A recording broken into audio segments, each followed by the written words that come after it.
Good morning, student.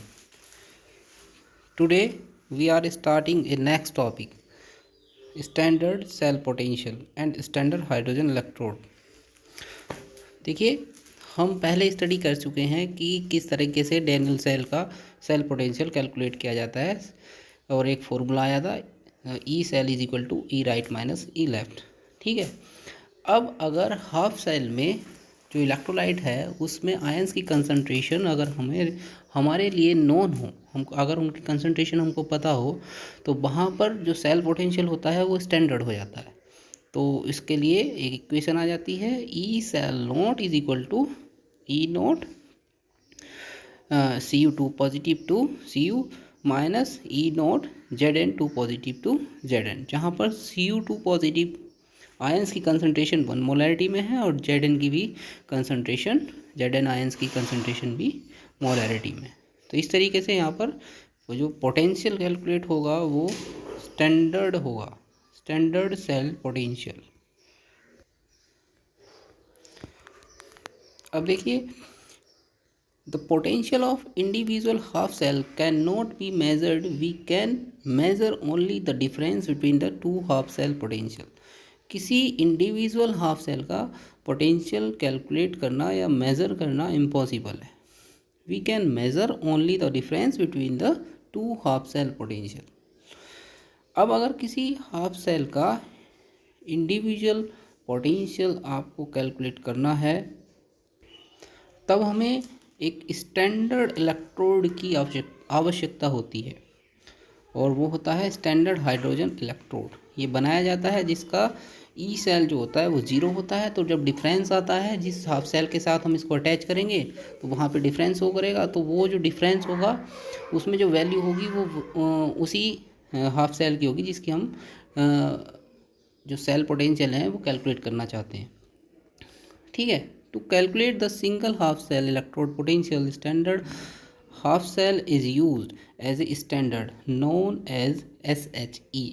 It is represented by PT oblique H2 and H positive. ये एक symbol है इसका, ये आपको याद रखना है.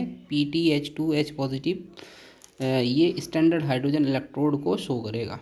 It show zero potential at all temperature corresponding to the reaction. इस सेल में जो ये स्टैंडर्ड हाइड्रोजन इलेक्ट्रोड बनाया जाता है इसमें रिएक्शन होती है. एच पॉजिटिव आयन से एक इलेक्ट्रॉन गेन करके हाइड्रोजन गैस रिलीज करता है और इसका जो सेल पोटेंशियल होता है उसको नोट किया जाता है E S H E naught is equal to zero. वो ज़ीरो आता है, स्टैंडर्ड इसीलिए है ये. अब देखिए यहाँ पर एक डायग्राम दिखाया गया है. ये डायग्राम स्टैंडर्ड हाइड्रोजन इलेक्ट्रोड का है. इसको अच्छे से आप देख लेंगे, इसमें होने वाली रिएक्शन अभी पीछे आपने देखी है. Now we can measure the electrode potential of one half cell with the help of SHE. ठीक है. आपको दिखाई दे रहा होगा कि हमने लेफ्ट हैंड साइड में ये स्टैंडर्ड हाइड्रोजन इलेक्ट्रोड लगा दिया है और राइट हैंड साइड में हमारा एक हाफ सेल है जिसमें Cu2 पॉजिटिव टू Cu एक रिडक्शन हो रहा है. जब हम इसका सेल नोट कैलकुलेट करेंगे is equal to E right minus E left से, तो लेफ्ट हैंड साइड में तो हमारा स्टैंडर्ड हाइड्रोजन इलेक्ट्रोड लगा हुआ है वो ज़ीरो रहेगा. तो वोल्ट मीटर पर जो रीडिंग दिखाई देगी वो 0.34 वोल्ट की होगी.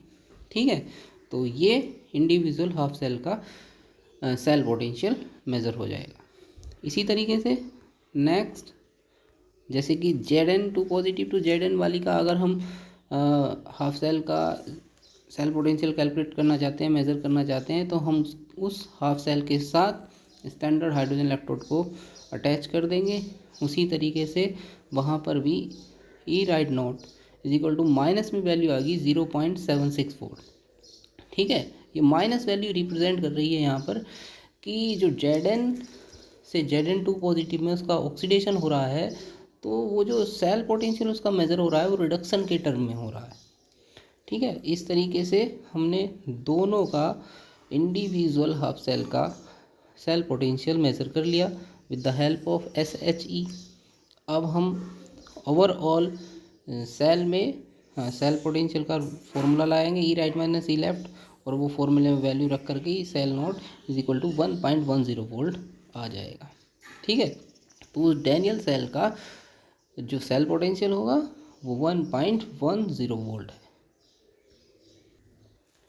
अब नेक्स्ट टॉपिक है इलेक्ट्रोकेमिकल सीरीज। एक सीरीज आपको दिखाई दे रही है LIK का CANAMGALMN ZN से लेकर के और प्लेटिनम तक आ गई है। तो ये एक इलेक्ट्रोकेमिकल सीरीज है जो इन मेटल्स की रिएक्टिविटी को शो करती है और इसके रिडक्शन पोटेंशियल को शो करती है। ठीक है, लिथियम यहाँ पर हाईली रिएक्टिव मेटल है और नीचे की ओर चलने पर रिएक्टिविटी मेटल्स की डिक्रीज होती जा रही है। प्लेटिनम तक जो है वो डिक्रीज हो गई, यानी कि लो रिएक्टिव मेटल यहाँ पर प्लेटिनम और हाई रिएक्टिव मेटल यहाँ पर लिथियम है। हाइड्रोजन का रिडक्शन पोटेंशियल 0 होता है, स्टैंडर्ड है, और उससे नीचे जाने पर रिडक्शन पोटेंशियल जो है वो पॉजिटिव होता चला जाता है और ऊपर जाने पर हाईली निगेटिव होता चला जाता है।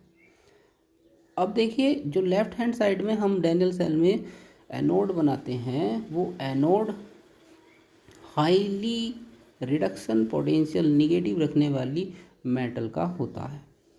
ठीक है, और कोई भी मेटल जिसका रिडक्शन पोटेंशियल निगेटिव है वो अपने से नीचे वाली मेटल को रिड्यूस करा करके, यानी उसका रिडक्शन करा देती है और खुद ऑक्सीडाइज हो जाती है। एक एग्जाम्पल देखिए, पेपर में आ सकता है। रिएक्शन दिखाई गई है Zn plus CuSO4 ZnSO4 plus Cu। इसमें पूछा गया कि रिएक्शन कौन सी पॉसिबल है, दो रिएक्शन है। तो दूसरी वाली रिएक्शन है ZnSO4 plus Cu arrow CuSO4 plus Zn। तो ये ऊपर वाली रिएक्शन पॉसिबल है क्योंकि यहाँ पर zinc is highly reactive metal जिसका रिडक्शन पोटेंशियल मोर निगेटिव है देन कॉपर की। तो ये क्या होगा, खुद ऑक्सीडाइज हो जाएगी और कॉपर को रिड्यूस करा देगी और उसको डिस्प्लेस करा देगी। डिस्प्लेसमेंट रिएक्शन आपने 10th क्लास में पढ़ी है, वो है। ठीक है, तो फर्स्ट वाली रिएक्शन पॉसिबल है, सेकंड वाली पॉसिबल नहीं है क्योंकि वहाँ पर कॉपर जिंक को डिस्प्लेस नहीं करा सकता।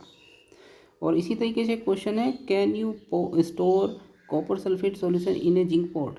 क्या कॉपर सल्फेट सॉल्यूशन को जिंक के पॉट में रखा जा सकता है? तो नहीं रखा जा सकता क्योंकि जिंक हाईली रिएक्टिव मेटल है। जिंक का जो बना हुआ पॉट है उसमें से जिंक मेटल जो है वो कॉपर सल्फेट के साथ रिएक्ट करके कॉपर को डिस्प्लेस करा देगी और वहाँ जिंक का पॉट जो है वो टूट जाएगा, यानी उसमें छोटे छोटे छेद हो जाएंगे। ठीक है, एक क्वेश्चन है, find the E cell naught if Zn, और इसमें Zn2 पॉजिटिव 2 इलेक्ट्रॉन रिलीज हुए हैं। एक Fe रिएक्शन दी हुई है हाफ सेल की, उसमें Fe2 पॉजिटिव 2 इलेक्ट्रॉन रिलीज हुए हैं। दोनों का इलेक्ट्रोड पोटेंशियल हाफ सेल का गिवन है और पूछा गया है यहाँ पर ई सेल नोट बताइए, ये क्वेश्चन है। तो देखिए, मैंने अभी आपको इलेक्ट्रोकेमिकल सीरीज के हेल्प से बताया कि जो हाफ सेल मोर निगेटिव रिडक्शन पोटेंशियल रखेगी वो एनोड का काम करेगी। ठीक है, तो मोर निगेटिव यहाँ पर Zn वाली है, तो ये एनोड होगा जहाँ पर ऑक्सीडेशन होगा, और Fe वाली जो है ये कैथोड होगी, यहाँ पर रिडक्शन होगा। इस तरीके से हम E cell naught is equal to E right minus E left कर कैलकुलेट कर लेंगे और ई सेल नोट इसका कैलकुलेट होकर के आएगा 0.35 वोल्ट। क्लियर?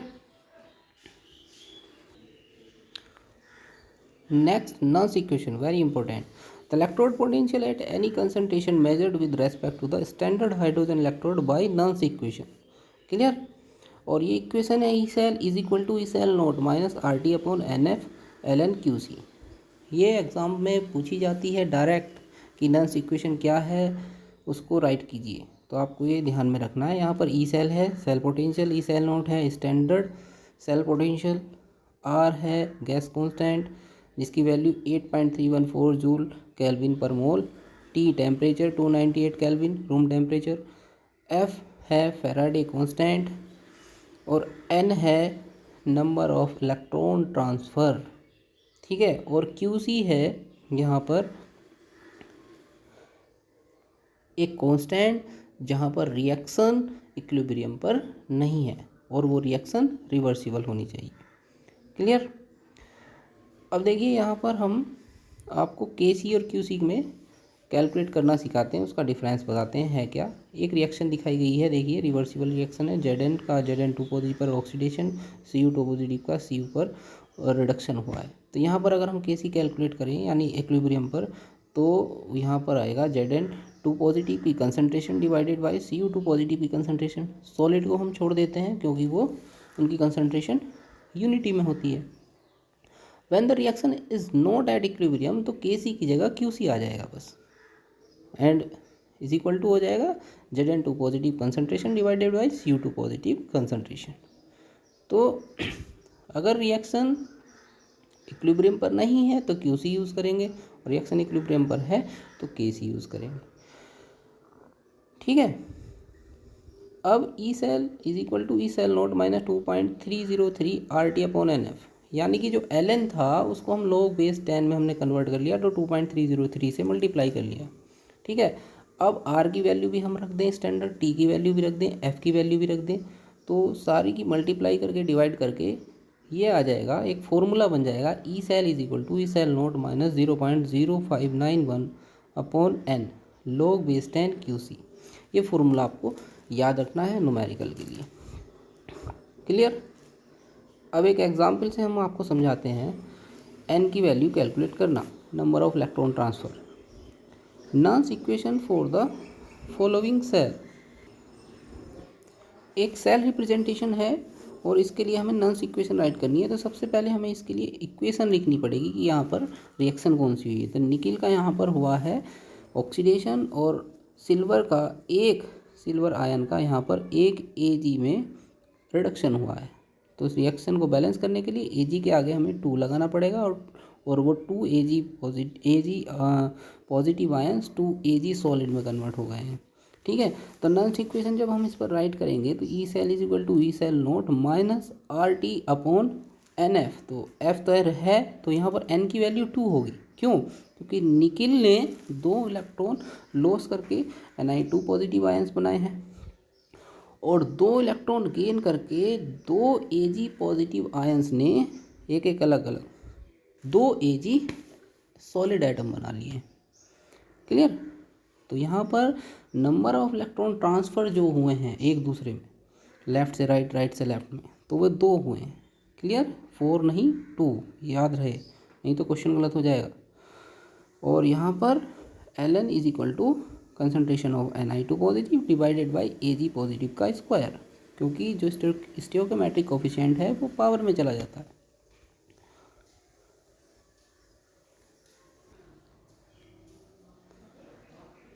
एक जनरल इक्वेशन के लिए हम राइट करते हैं, जनरल है इक्वेशन दी हुई है A प्लस B और वो C और D प्रोडक्ट बना रहे हैं, सभी एक्वस स्टेट में है, number of electron transfer n है। तो इसके लिए n नॉन्स इक्वेशन हो जाएगी E cell is equal to E cell naught minus RT upon NF Ln C की पावर कंसनट्रेशन, C की पावर C, D की पावर D एंड A की पावर A, B की पावर B।